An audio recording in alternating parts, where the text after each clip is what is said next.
ರಮೇಶ್ ಗೌಡ ಕೊಲೆ ಪ್ರಕರಣದಲ್ಲಿ ಈಗ ಶಾಸಕ ವಿನಯ್ ಕುಲಕರ್ಣಿ ಸೇರಿದಂತೆ 16 ಮಂದಿ ಆರೋಪಿಗಳಿಗೆ ಜೀವಾವಧಿ ಶಿಕ್ಷೆಯನ್ನು ವಿಧಿಸಿರೋದು. ಈಗ ನಮ್ಮ ಜೊತೆ ಮಾತನಾಡೋದಕ್ಕೆ ಸಿಬಿಐ ಪರ ವಕೀಲರಾಗಿರುವಂಥ ಶಿವಾನಂದ ಪೇರ್ಲವರು ಇದ್ದಾರೆ. ಸರ್, ಇವತ್ತಿನ ತೀರ್ಪಿನ ಬಗ್ಗೆ? ಇವತ್ತಿನ ತೀರ್ಪು ಒಂದು ಐತಿಹಾಸಿಕ ತೀರ್ಪು. ಯಾಕಂದರೆ ಎಲ್ಲಿ ಧಾರವಾಡ ಪೊಲೀಸರು A1 to 6 ಅವರು ನಿಜವಾದ ಅಸೈಲೆನ್ಸ್ ಅಲ್ಲ, ಅವರು ಎಲ್ಲೊಂದು ಕಾನ್ಸ್ಪಿರಸಿಗೆ ಪಕ್ಕದಲ್ಲಿ ನಿಂತಿದ್ರಷ್ಟೇ. ಆ A7 to 14 ಮತ್ತು A15 ಅವರು ನಿಜವಾದ ಅಲ್ಲಿ ಆರೋಪಿಗಳು. A15 ವಿನಯ್ ಕುಲಕರ್ಣಿ ಅವರ ನಿರ್ದೇಶನದ ಮೇರೆಗೆ ಮುತ್ತಗಿ ಇವರೆಲ್ಲ ಈ A7 to 14 ಬೆಂಗಳೂರು ಬಾಯ್ಸ್ ಅವರನ್ನು ಕರ್ಕೊಂಡು ಅಲ್ಲಿ ಹೋಗಿ ಅಲ್ಲಿ ಮರ್ಡರ್ ಮಾಡಿಸಿದ್ದಾರೆ. ಈ ಉದಯ ಜಿಮ್ಮಿಗೆ ಅವರು ಹೋಗಿ A7 to 14 ಅಲ್ಲಿ ಅಟ್ಯಾಕ್ ಮಾಡಿ ಅವ್ರನ್ನ ಕೊಂದಾಕ್ತಾರೆ. ಆದರೆ ಅಲ್ಲಿ ಸರೆಂಡರ್ ಆಗುವಂಥದ್ದು ಮುತ್ತಗಿ ಮತ್ತು ಇತರ 5 ಜನರು. ಅವರು ನಿಜವಾಗಿ ಎಕ್ಕಿಸಲಿಲ್ಲ. ಈ CBI ಇನ್ವೆಸ್ಟಿಗೇಷನ್ ಕೊಟ್ಟ ಮೇಲೆ ಇದು 7 to 14 ಅಲ್ಲಿ ಹಂತಕರು, ಇದು ವಿನಯ್ ಕುಲಕರ್ಣಿ ಅವರ ನಿರ್ದೇಶನದ ಮೇರೆಗೆ ಅವರು ದುಡ್ಡು ಕೊಟ್ಟ ಮೇಲೆಗೆ ಅವರೆಲ್ಲ ಅದನ್ನು ಕೊಲೆ ಮಾಡಿದ್ದಾರೆ ಅಂತ ನಮ್ಮ ಇನ್ವೆಸ್ಟಿಗೇಷನ್ ಅಲ್ಲಿ ಕಂಡು ಬಂತು. ಆಮೇಲೆ ನಾವು ಇಲ್ಲಿ A1 to 21 ಮೇಲೆ ಚಾರ್ಜ್ ಶೀಟ್ ಫೈಲ್ ಮಾಡಿದ್ವಿ. ಸರ್, ಈ ಒಂದು ಪ್ರಕರಣದಲ್ಲಿ ಪ್ರಭಾವಿ ವ್ಯಕ್ತಿಯಾಗಿರುವಂಥ ಶಾಸಕ ಕುಲಕರ್ಣಿ ಅವರ ಬಗ್ಗೆ ಆರೋಪಗಳನ್ನು ಸಾಬೀತುಪಡಿಸಬೇಕಾದ್ರೆ ಮತ್ತೆ ಏನೆಲ್ಲ ಒಂದು ಅಂಶಗಳನ್ನು ಪರಿಗಣಿಸಬೇಕಾಯಿತು, ಸಾಕ್ಷಿಗಳೇನೆಲ್ಲ? ವಿನಯ್ ಕುಲಕರ್ಣಿ ಅವರ ರೋಲ್ ಬಗ್ಗೆ, ಅವರ ಪಾತ್ರದ ಬಗ್ಗೆ ಬಸವರಾಜ ಮುತ್ತಗಿ ಅವರು ಎಲೆಯಾಗಿ ಬಿಡಿಸಿ ಹೇಳಿದ್ದಾರೆ. ಅವರು ಪ್ರತಿಯೊಂದು ಹಂತದಲ್ಲೂ ರೈಟ್ ಫ್ರಮ್ ದ ಕಾನ್ಸ್ಪಿರಸಿ ಎಲ್ಲಿ ಸ್ಟಾರ್ಟ್ ಆಗುತ್ತೆ ಅಲ್ಲಿಂದ ಹಿಡಿದು ಕೊನೆ ಹಂತದವರೆಗೆ ಅಲ್ಲಿ ಸ್ಯಾಂಕಿಟ್ ಹಾಕಿ ಬಂದು ಅವರು ಭೇಟಿ ಆಗ್ತಾರೆ, ಅಲ್ಲಿ ಸ್ವಲ್ಪ ದುಡ್ಡು ಕೊಡ್ತಾರೆ, ಆಮೇಲೆ ಅವರೇ ಪೊಲೀಸಿಗೆ ಫೋನ್ ಮಾಡಿ ಹೇಳಿರ್ತಾರೆ A1 to 5 ಸರೆಂಡರ್ ಆಗ್ತಾರೆ ಅಂತ. ಆ ಪ್ರಕಾರ ಸರೆಂಡರ್ ಆಗ್ತಾರೆ. ಈ ರೀತಿ ಅವರ ರೋಲ್ಗೆ ಬಹಳಷ್ಟು ಎವಿಡೆನ್ಸ್ ಇದೆ. ಅವರು CDR ಈ ಬಸವರಾಜ ಮುತ್ತಗಿ ನಿರಂತರವಾಗಿ ಅವರಿಗೆ ಫೋನ್ ಸಂಭಾಷಣೆ ಇರ್ತಾರೆ. ಅವರ ಟ್ರೆವರ್ ಲೊಕೇಶನ್ ಬೆಂಗಳೂರಲ್ಲಿ ತೋರಿಸಿದೆ.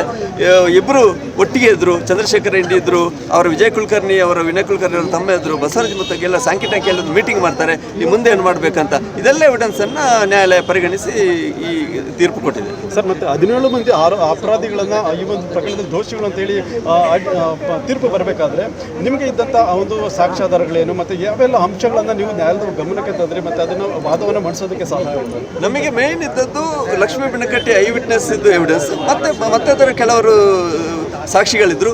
ಮತ್ತು ಎಲ್ಲ ಸಾಕ್ಷಿಗಳದ್ದು 164 ಸ್ಟೇಟ್ಮೆಂಟ್ ಇದೆ. ಅವರು ಮ್ಯಾಜಿಸ್ಟ್ರೇಟ್ ಮುಂದೆ ಸತ್ಯವನ್ನೇ ಹೇಳಿ ಎಲ್ಲ ಸನ್ಮಾನ್ಯ ಮ್ಯಾಜಿಸ್ಟ್ರೇಟ್ ಸ್ಟೇಟ್ಮೆಂಟ್ ರೆಕಾರ್ಡ್ ಮಾಡಿದ್ದಾರೆ. ಅದನ್ನು ಕೋರ್ಟಿಗೆ ನಮ್ಮ IO ಅವರು ಹಾಜರು ಮಾಡಿದ್ದಾರೆ. ಅದೇ ರೀತಿ CCTV footage is the main evidence. ಅಲ್ಲಿ ಧಾರವಾಡ ಪೋಸ್ಟ್ ಆಫೀಸ್ ಪಕ್ಕ ಒಂದು CCTV ಫುಟೇಜ್ ಇರುತ್ತೆ.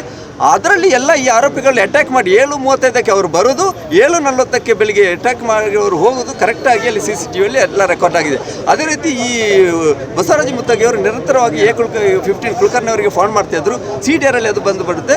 ಅದೇ ರೀತಿ ಈ ಫೋನ್ ಮಾಡಿದ್ದೆಲ್ಲ ಕಾನ್ವರ್ಸೇಷನ್ ಮತ್ತು ಅವ್ರ ಟವರ್ ಲೊಕೇಶನ್ ಎಲ್ಲ ಬರುತ್ತೆ. ಅದೇ ರೀತಿ A2 to 5 ಅವರು ಪಕ್ಕ KCD ಸರ್ಕಲ್ ಇಟ್ಟು ಅವರು ಹೋಗೋದು ಬರುವುದನ್ನೆಲ್ಲ ಮೂಮೆಂಟನ್ನು ಗಮನಿಸಿದ್ರು ಯೋಗೇಶ್ ಗೌಡ್ರದ್ದು. ಅದನ್ನು ಕೂಡ ಎಲ್ಲ CDRಲ್ಲಿ ಬಂದಿದೆ, ಟವರ್ ಲೊಕೇಶನ್ ಎಲ್ಲ ಬಂದಿದೆ.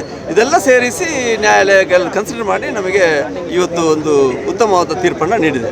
ಸರ್, ಈಗ ಜೀವಾವಧಿ ಶಿಕ್ಷೆಗೆ ಗುರಿಯಾಗಿರೋದ್ರಿಂದ ಅವರ ಶಾಸಕ ಸ್ಥಾನಕ್ಕೂ ಕೂಡ ಕೂತು ಬರುತ್ತೆ. ಇದು ಯಾವ ರೀತಿ ಒಂದು ಸಾಧ್ಯತೆ? ರೆಪ್ರೆಸೆಂಟೇಷನ್ ಆಫ್ ಪೀಪಲ್ ಆ್ಯಕ್ಟ್ ಪ್ರಕಾರ 2 ವರ್ಷಕ್ಕಿಂತ ಮೇಲೆ ಸಜೆ ಆದರೆ ಅವರ ಮೆಂಬರ್ಶಿಪ್ ಹೋಗುತ್ತೆ. ಆದ ಕಾರಣ ಇದು life imprisonment, it is also double life imprisonment. ಆದ ಕಾರಣ ಅವರ ಮೆಂಬರ್ಶಿಪ್ ಹೋಗುತ್ತೆ.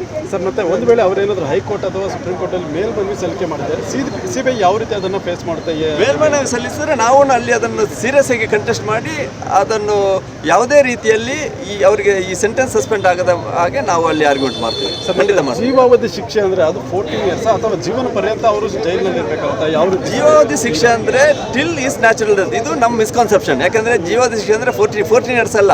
14 years the power of the government to remit the sentence. 14 ವರ್ಷದ ಮೇಲೆ ಗೌರ್ಮೆಂಟ್ಗೆ ಆ ಪವರ್ ಇದೆ. ಅದೇನು ಕಂಪಲ್ಸರಿ ಅಲ್ಲ. ಗೌರ್ಮೆಂಟ್ ಬೇಕಿದ್ರೆ ಮಾಡ್ಬೋದು, ಇಲ್ಲದ್ರೆ ಮಾಡಬೇಕಾಗಿಲ್ಲ.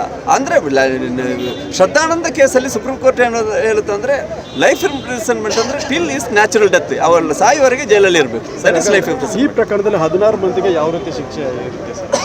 ಇದರಲ್ಲಿ ಇನ್ಸ್ಪೆಕ್ಟರ್ಗೆ ಬಿಟ್ಟು A19ಗೆ ಬಿಟ್ಟು ಉಳಿದೆಲ್ಲವರಿಗೆ ಡಬಲ್ ಲೈಫ್ ಇಂಪ್ರಿಸನ್ಮೆಂಟ್. ಎಲ್ಲ 302 ಕಾನ್ಸ್ಪಿರಸಿ ಆ್ಯಂಡ್ ಮರ್ಡರ್ ಕೇಸಿಗೆ ಅವರಿಗೆ ನ್ಯಾಯಾಲಯ ಶಿಕ್ಷೆಯನ್ನು ನೀಡಿದೆ. ಬಿಜೆಪಿ ಮುಖಂಡ ವಕೀಲ ಶಿವಾನಂದ ಪೇರ್ಲವರು ಹೇಳ್ತಾ ಇರೋದು, ಈಗಾಗಲೇ ಎಲ್ಲ ಆರೋಪಿಗಳು ಕೂಡ ಜೀವಾವಧಿ ಶಿಕ್ಷೆ ವಿಧಿಸಿರೋದ್ರಿಂದ ಅವರು ಲೈಫ್ ಇಂಪ್ರಿಸನ್ಮೆಂಟ್ ಅನ್ನು ಅನುಭವಿಸಬೇಕಾಗುತ್ತೆ ಅಂತೇಳಿ ಒಂದು ತಮ್ಮ ಅಂಶವನ್ನು ಹೇಳ್ತಾ ಇರೋದು. ಕ್ಯಾಮರಾ ಪರ್ಸನ್ ವೆಂಕಟೇಶ್ವರ ಜೊತೆ ಮುನಿರಾಜು, ನ್ಯೂಸ್ 18 ಬೆಂಗಳೂರು.